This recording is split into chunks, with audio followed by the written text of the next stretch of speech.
সত্যই প্রভু, আজ আমি ভক্ত দেখেছি। আচ্ছা প্রভু, এই তিনপুরি জমিদার তোমাকে দৌড় দৌড় করে চালিয়ে দিয়েছে, আর ওই বুড়িমা কত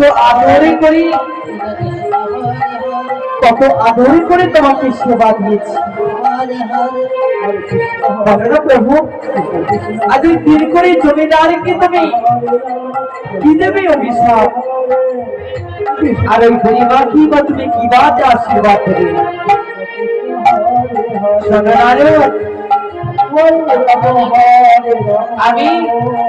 আমি হলাম এই সত্য যুগের ভগবান, সেই ভক্ত ছাড়ে না আমার পাশ, আমি করি তার সর্বনাশ।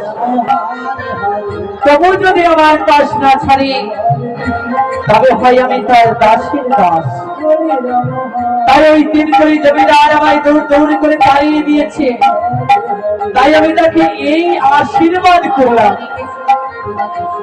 তার ধন সম্পদ ঐশ্বর্য রয়েছে যেন আরো অনেক অনেক দ্বিগুণ হয়।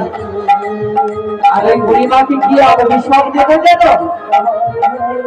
ওই বুড়িমাকে আমি অভিশাপ দিচ্ছি, এই মুহূর্তে তার ওই কালো গাভীটি আমার আশীর্বাদে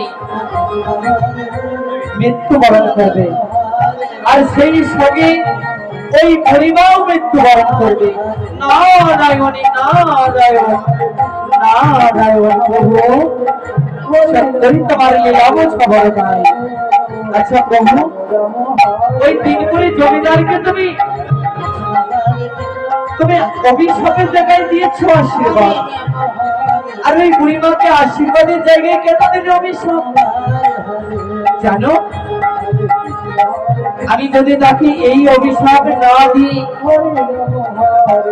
তবে সে ওই কালো গাভীর কারণে আমার নাম করা সে ভুলে যাবে, আমায় সে ডাকা ভুলে যাবে।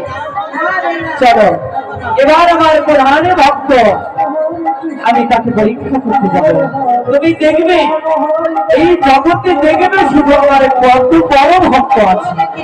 বেশ, তাই হবে। তবে চলো দেখি এবার তোমার বড় ভক্তের কাছে তুমি যাও। তাই ভক্ত ভগবানের ছোট্ট বেশ করে ধারণ করে